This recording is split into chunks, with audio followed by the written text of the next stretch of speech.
আজকে আমি তোমাদেরকে এইচএসসি 26 কম্পোজিশন সাজেশনটা দিব। আমি আশা করি যে এখান থেকে আসবে ইনশাল্লাহ।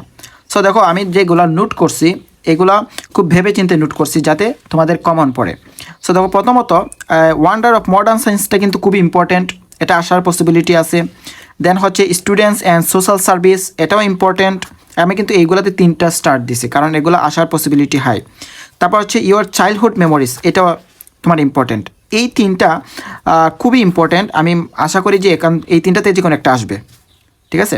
তারপর দেখো তোমাদের জুলাই আপরাইজিং 2024, তারপর হচ্ছে পেট্রোরিজম, city life and rural life, population of Bangladesh, হ্যাঁ population problem of Bangladesh, aim in লাইফটা ইম্পর্ট্যান্ট। এটা যদি তোমাদের প্রশ্নটা সহজ করে তাহলে এম ইন লাইফ দিয়ে দিতে পারে, যেটা আমরা প্রথম থেকে পড়ে আসছি।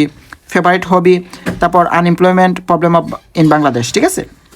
তাহলে তুমি নর্মালি হচ্ছে এই যে কয়েকটা আছে তোমরা বেশি প্রায়োরিটি দিবে, যেগুলো আমি মানে 3 স্টার দিছি, ঠিক আছে। তারপর বাকিগুলো তোমরা দেখে দেবা, ঠিক আছে। যারাও চিন্তা করতেছো যে তোমরা জাস্ট হচ্ছে ফ্রি হ্যান্ড রাইটিংয়ে লিখবা, তাদেরকেও আমি বলতেছি যে জাস্ট 3 থেকে 4টা যে কম্পোজিশন আছে ওইগুলো তোমরা কী করো, দেখে যাও, ঠিক আছে, বা ভালো করে পড়ে যাও। তাহলে তোমাদের জন্য ভালো হবে। কারণ হচ্ছে তোমাদের কিন্তু মার্ক কিন্তু 14 মার্ক।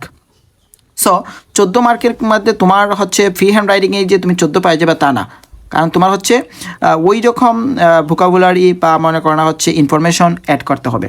সো তোমরা ট্রাই করবা যে এই এখানে যে 10টা আছে এই 10টা থেকে এই 4টা বা 5টাকে তোমরা বেশি প্রায়োরিটি দিবা যাতে ভালোভাবে লিখতে পারো।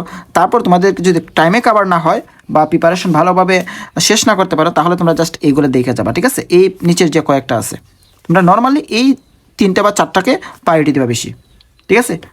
ওকে।